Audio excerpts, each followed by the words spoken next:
আসসালামু আলাইকুম ওয়া রাহমাতুল্লাহ।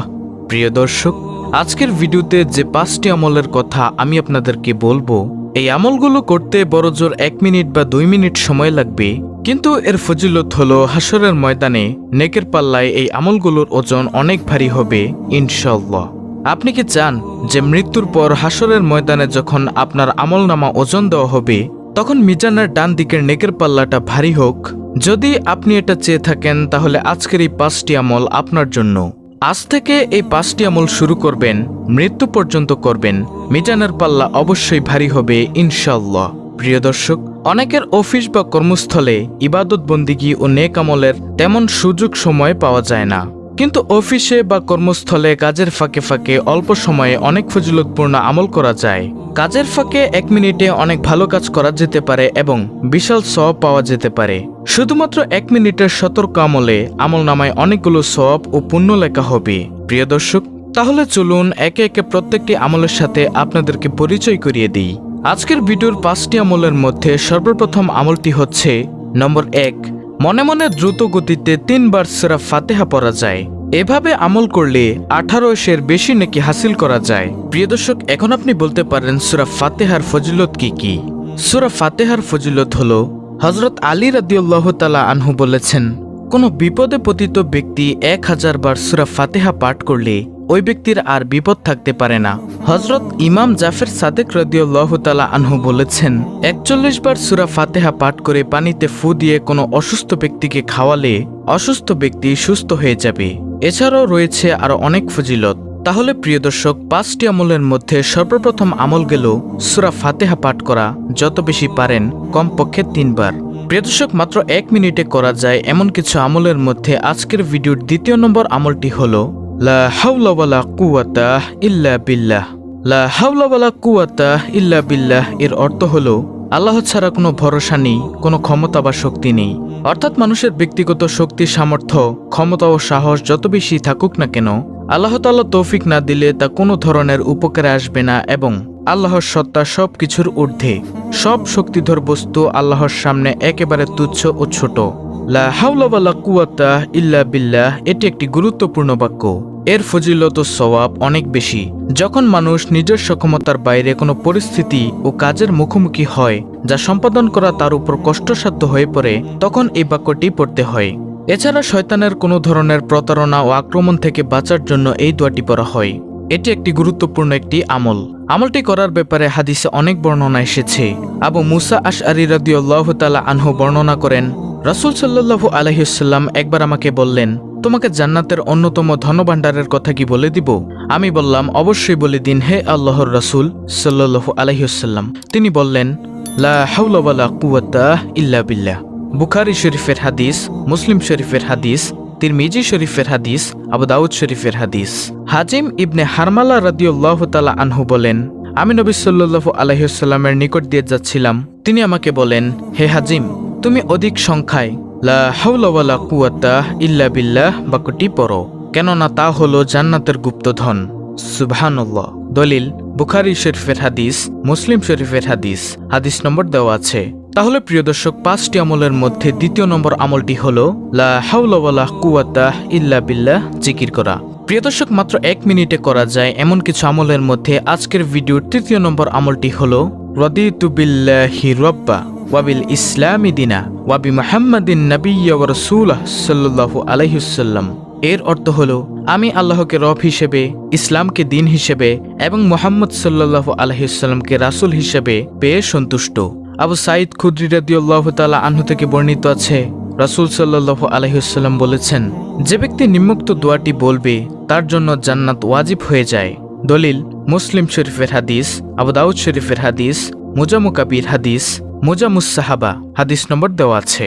অন্য এক বর্ণনায় রয়েছে, যে ব্যক্তি সকালে 3 বার, বিকালে 3 বার রাদিতু বিল্লাহি রাব্বা ওয়া বিল ইসলামি দিনা ওয়া বি মুহাম্মাদিন নাবিয়্যা ওয়া রাসূলাহ সাল্লাল্লাহু আলাইহি ওয়াসাল্লাম এই দোয়াটি পড়বে, কিয়ামতের দিন আল্লাহ তাআলা তাকে নেকি বৃদ্ধির দ্বারা সন্তুষ্ট করবেন।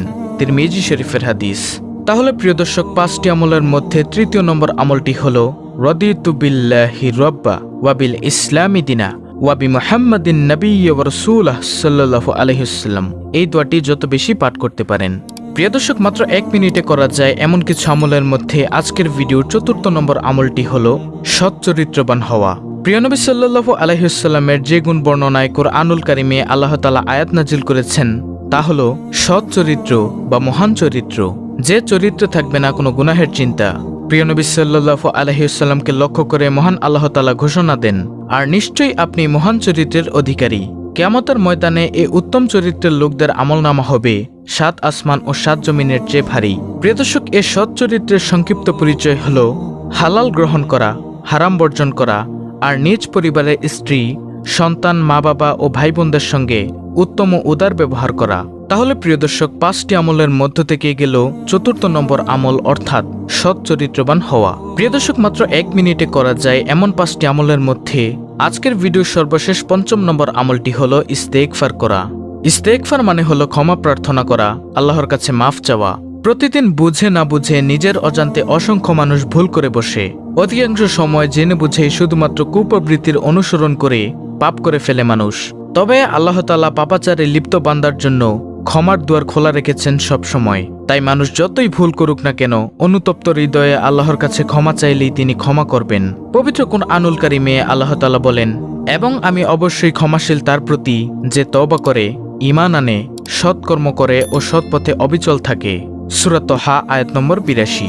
আরেক আয়াতে এসেছে, যে ব্যক্তি কোনো মন্দ কাজ করে ফেলে বা নিজের প্রতি জুলুম করে বসে তারপর আল্লাহর কাছে ক্ষমা চায়, সে অবশ্যই আল্লাহকে অতি ক্ষমাশীল পরম দয়ালু পাবে। সূরা নিসা আয়াত নম্বর 110। রাসূল সাল্লাল্লাহু আলাইহি ওয়াসাল্লামের কোনো গুনাহ ছিল না, তিনি ছিলেন নিষ্পাপ। এরপরও তিনি দিনে রাতে প্রচুর পরিমাণে ইস্তেগফার পাঠ করতেন, আল্লাহর কাছে কেঁদে কেঁদে দোয়া করতেন। ইবনে আব্বাস রাদিয়াল্লাহু তাআলা আনহু থেকে বর্ণিত, রাসূল সাল্লাল্লাহু আলাইহি ওয়াসাল্লাম বলেছেন, যে ব্যক্তি বেশি বেশি ইস্তেগফার করে আল্লাহ তাআলা তার সব সংকট থেকে উত্তরণের ব্যবস্থা করে দেন, তার সব পেরেশানি দূর করে দেন এবং তাকে এমন জায়গা থেকে রিজিক দান করেন যা সে কল্পনাও করতে পারে না। সুনানে আবু দাউদ হাদিস নম্বর 1518। ইস্তেগফারের মাধ্যমে আল্লাহর রহমত ও নিয়ামত লাভ করা যায়। ইস্তেগফারের ফজিলত সম্পর্কে কুরআনে কারিমে এসেছে, ইস্তেগফারের ফলে আল্লাহ তাআলা তোমাদের প্রতি সুষম বৃষ্টি বর্ষণ করবেন, আর তোমাদের সম্পদে প্রাচুর্য ও সমমানের বরকত দিবেন এবং তোমাদের জন্য বাগবাগিচা পানির ফোয়ারায় শোভিত করবেন। সূরা নূহ আয়াত 11 থেকে 12। মোট কথা, তওবা ও ইস্তেগফার মুমিন ও মুত্তাকিদের এক বিশেষ গুণ।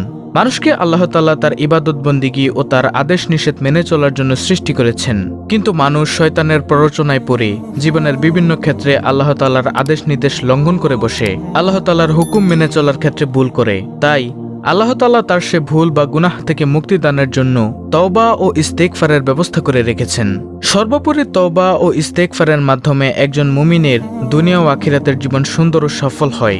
এর মাধ্যমে একজন মুমিন লাভ করে উভয় জাহানের সমৃদ্ধি। তাহলে এই গেল মোট 5টি আমল। সুপ্রিয় দর্শক, সংক্ষেপে আমি আপনাদেরকে এই 5টি আমল আবার বলে দিচ্ছি, আপনি চাইলে স্ক্রিনশট নিয়ে নিতে পারেন। মাত্র 1 মিনিটে করা যায় এমন 5টি আমল হলো, নম্বর 1, মনে মনে সূরা ফাতিহা 3 বার পাঠ করা। নম্বর 2, লা হাওলা ওয়ালা কুওয়াতা ইল্লা বিল্লাহ এর জিকির করা। নম্বর 3, রাদিতু বিল্লাহি রাব্বা ওয়া বিল ইসলামি দিনা ওয়া বি মুহাম্মাদিন নাবিয়্যা ওয়া রাসূলা সাল্লাল্লাহু আলাইহি ওয়াসাল্লাম, বেশি বেশি এই দোয়াটি পাঠ করা। নম্বর 4, সৎ চরিত্রবান হওয়া, অর্থাৎ যে চরিত্রে থাকবে না কোনো গুনাহের চিন্তা। সর্বশেষ নম্বর 5, ইস্তেগফার করা, বেশি বেশি ইস্তেগফার করা, অর্থাৎ আল্লাহর কাছে ক্ষমা চাওয়া। প্রিয় দর্শক, এই আমলগুলো আপনি প্রতিদিন করবেন, তাহলেই ইনশাআল্লাহ আল্লাহ তাআলা আপনার নেকের পাল্লা অনেক ভারী করে দিবেন।